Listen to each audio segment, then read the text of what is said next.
Yeah, just allow yourself to feel that change. And you don't have to have a commentary about it, but you might say a little internal yippee. Because when this happens, there is a new field created, and it goes out into the universe. And you're a part of that. You have created that today.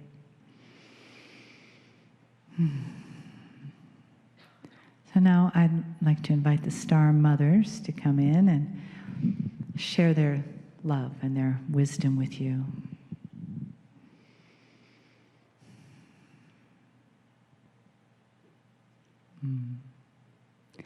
Dear Shining Ones, we are celebrating.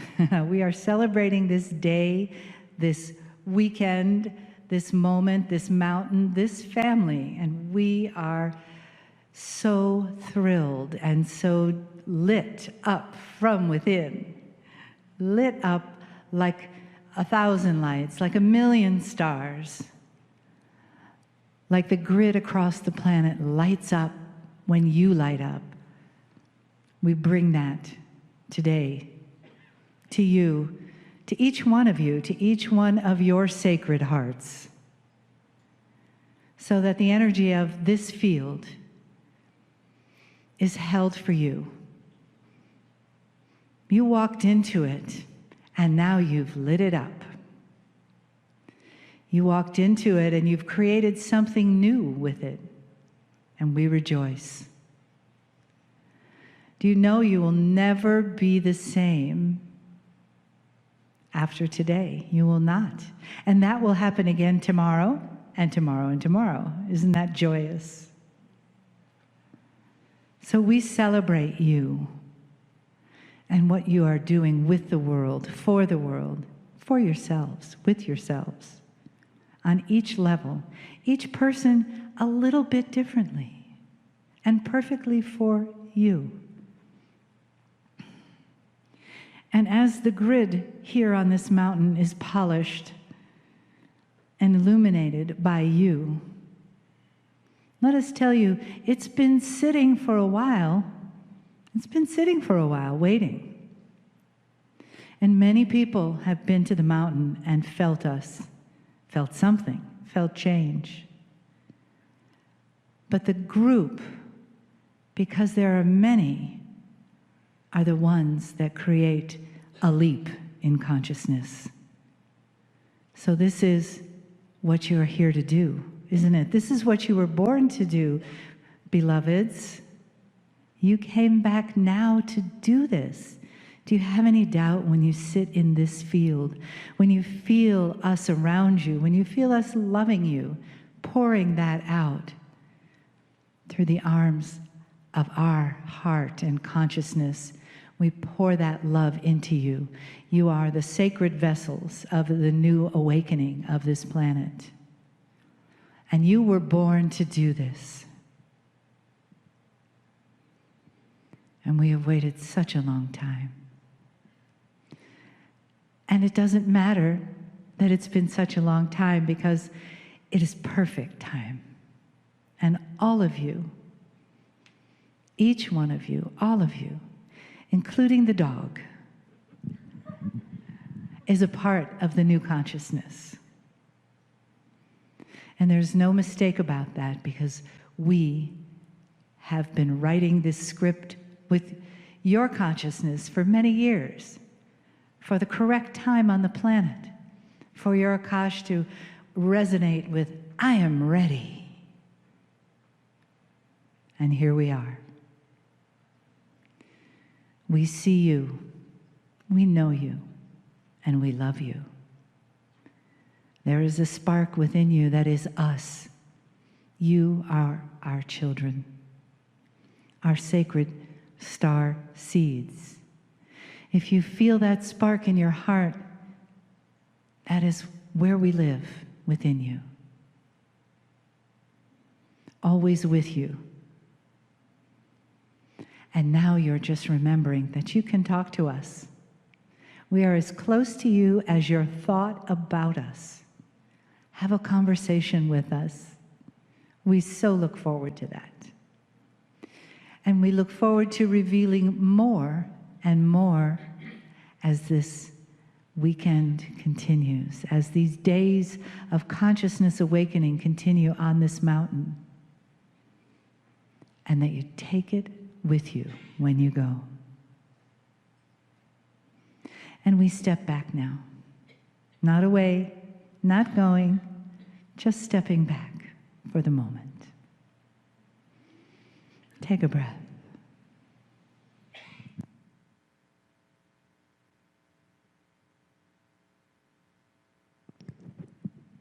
Greetings, dear ones. I'm Cryon of Magnetic Service. It'd be difficult for those just finding this message to understand what has gone before in this room. And so some of the things that I speak of will not make sense. For I speak to this group, what they have done today, and the messages that I give now and even in tomorrow will be more germane to those in front of me with a consciousness at hand and the study that you're doing on the Lemurian teaching wheel. I wish I could train you out of linearity, but I cannot. The Star Mothers who built the teaching wheel said the same thing. And especially when it comes to that which is the middle, the hub. For the hub represents the multidimensionality of the creative source. And the adult teachings specifically are almost all multidimensional. I want to present to you the difficulty of the linear mind. Many years ago, even when the scientist Einstein was alive, there was the beginning of quantum physics. The men and the women who were doing the experiments and the ideas were different than Einstein. You might look at Einstein as being the father, literally, of some new thinking about the relativity of things that would seem multidimensional, such as time, but they're not really. Time is part of the atomic structure. Time is variable, and Einstein figured it out. But when it came to the quantum things, he didn't like them. Now, we've mentioned this before, but specifically, he did not like an experiment that was done. He questioned its viability, even to his death. The experiment was that which identified entanglement. Imagine the precision and the idea of cutting up a photon and taking part of it far away from the other part, and then finding out how fast the parts could communicate. That was the idea. And what they found was that there was no communication time at all. They were instant. When some of them started measuring the time it would take for the pieces to communicate with each other, they found that they were going faster than the speed of light. They would touch one piece and the other would react. They would take the pieces farther apart and further apart. And they would touch one and the other one would react instantaneously. This was the beginning of the idea that there was an entire reality outside of that which is the four dimensions that you're aware of. And when you go there, things don't make sense. Now, what did that linear mind of Einstein make of this? He denied it. He argued with it. He gave a non-scientific description and called it spooky action at a distance. That was his quote. That mind that you have put on a pedestal that gives you relativity and all manner of things that he was responsible for that had been proven, that mind could not get out of linearity. He was also the one who said God does not play dice. When he saw what quantumness would require, because linearity makes sense. And Einstein himself passed, and when he passed, he felt that he had not done really what he came for. He wanted a rule for everything. That's multidimensionality. Things that are multidimensional go far beyond that which you have been trained for intellectually, because you don't live in that space. But you do. And part of the Star Mothers wanted to prepare the future generation, even perhaps the one you live in now, to place in the Akash the idea that things are outside of linearity. If I told you that time does not really truly exist in a linear fashion, you would say, I don't understand that. But Einstein started the idea that perhaps time can change depending upon how fast you go. But he never broached that idea that time perhaps was not linear at all. Perhaps the speed changed time for another reason that he did not understand or recognize because it wasn't linear. Perhaps time is a circle. And if it is, truly, it means that things happen that don't make sense. In multidimensional attributes, when applied, will create things which some will say is magic. Now let me broach something with you. Some of you are more than a half a century old, some of you more than that.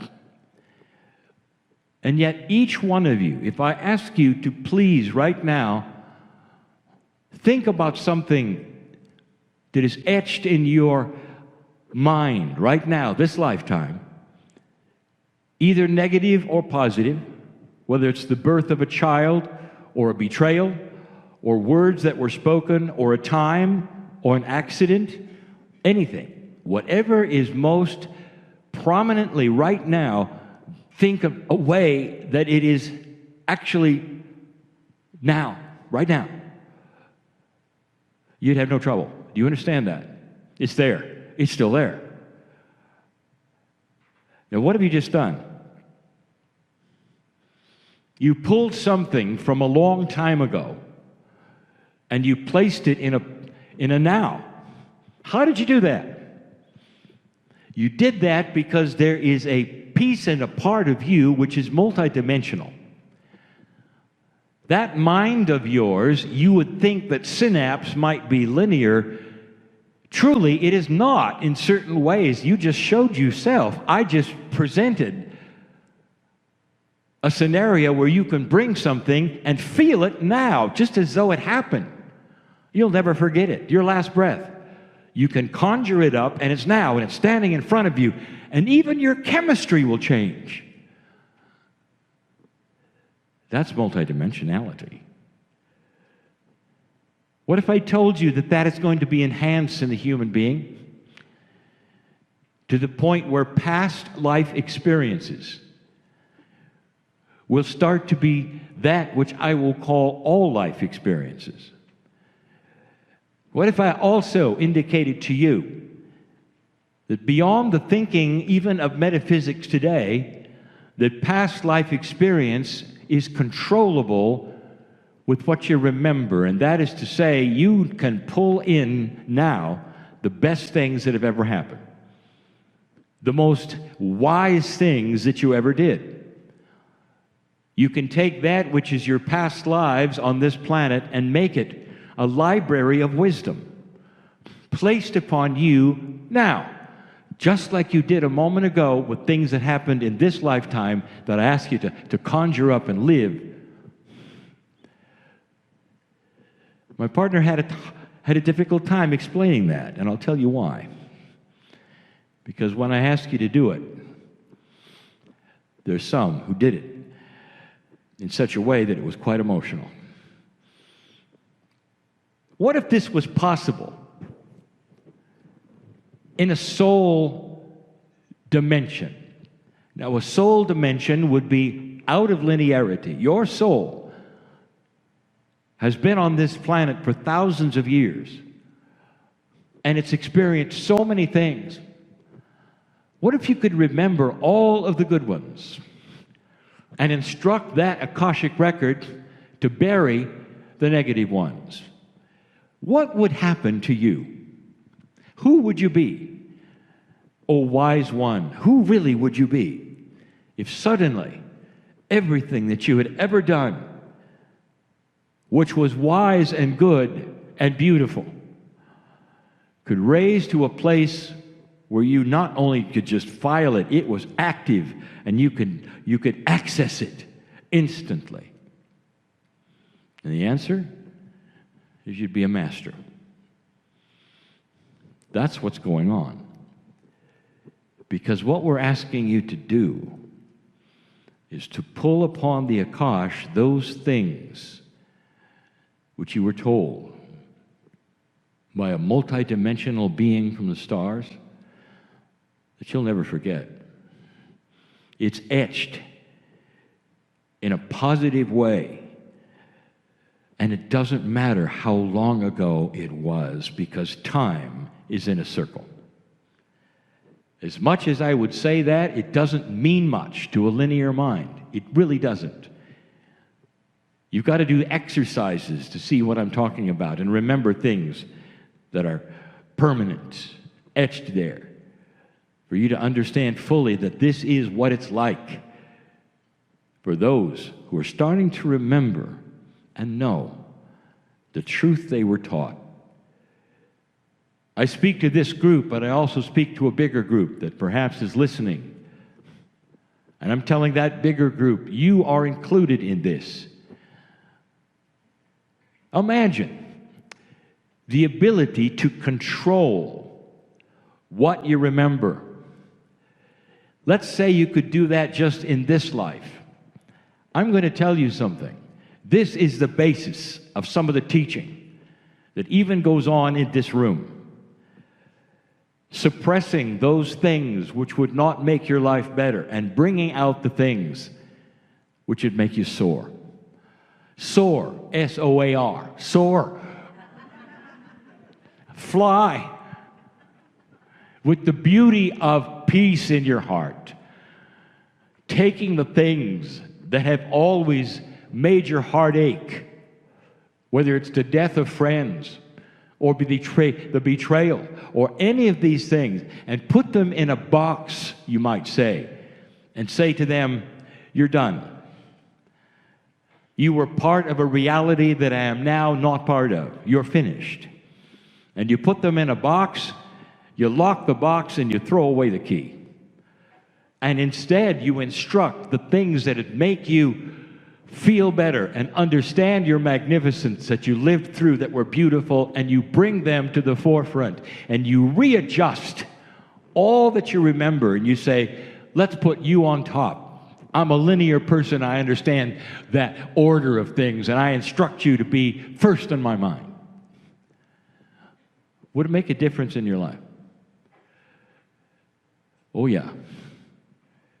It changes who you are. It changes what you think about. It changes your dreams. It changes your self-worth. What if I told you all of that is the field? No one in this room who spoke or discussed had it wrong. But almost all of you described something linear. It's the best you can do, and it's accurate. You start to understand the oneness of things, the timelessness of things, and the descriptions are beautiful. My partner's right. Because he was listening, I was tapping him, and I was saying, these are the ones. This is what's going on. They know. They know. Pulling out the knowledge is an exercise of remembering. And the more you pull upon that, the greater is your memory of perhaps a purity that goes beyond linearity. Let me present something. If I could tell you the truth here in a way that this group would understand and no other group who listens would understand, I would say the ones who were the closest were the children. Number one, it's sacred. It isn't just an idea. It's not a perception. It's not just oneness. If you had to name it, it would be sacred physics. That's something new. Sacred physics. If you could go a step further, perhaps you would say it's the interdimensional resonance of coherence. If you could go further, you could say beyond that, it's the difference between luck, chance, and co-creation of reality. Now that, I don't expect you to understand. A multidimensional resonance of coherence that is responsible for the difference between luck and chance and created reality. All in the field.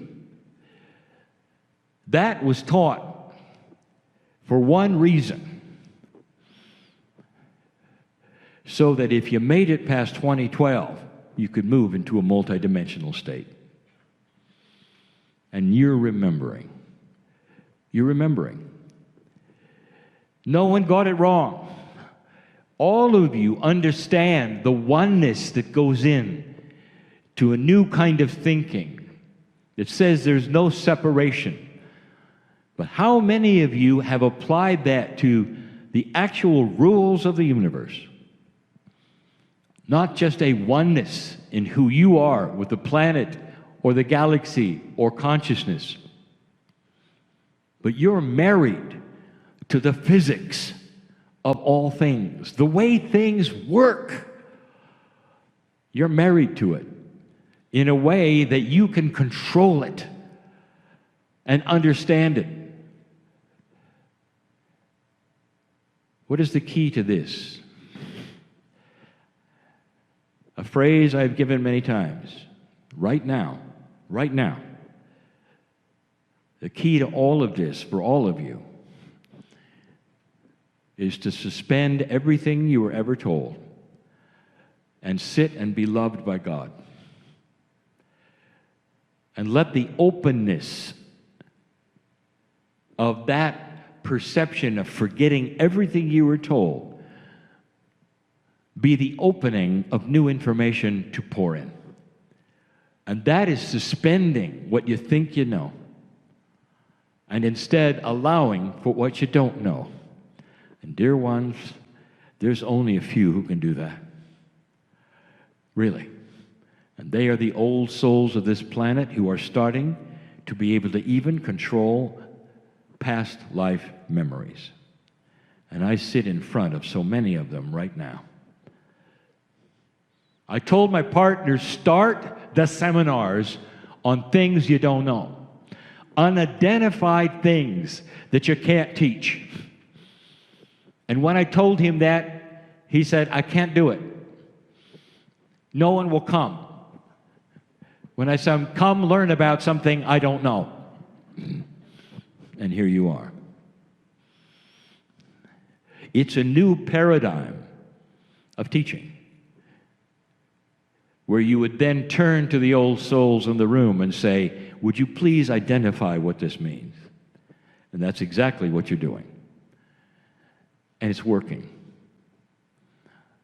There'll come a time when the book is written and the ideas in the room will be presented in a concise and collated form, and every single attribute of the wheel will be correctly identified as best as possible.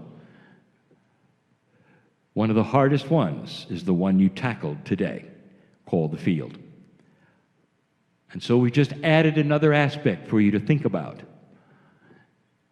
that has to be beyond linear things, into that which you don't understand fully or know, but you can sense.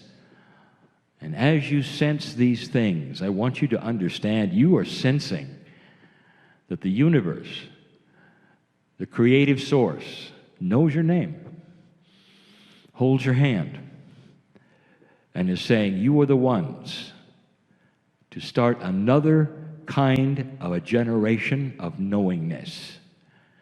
Because this information will develop and will go further than any other information my partner has ever given. And long after he is gone, it will remain. That's who you are. Go from this place changed. And so it is.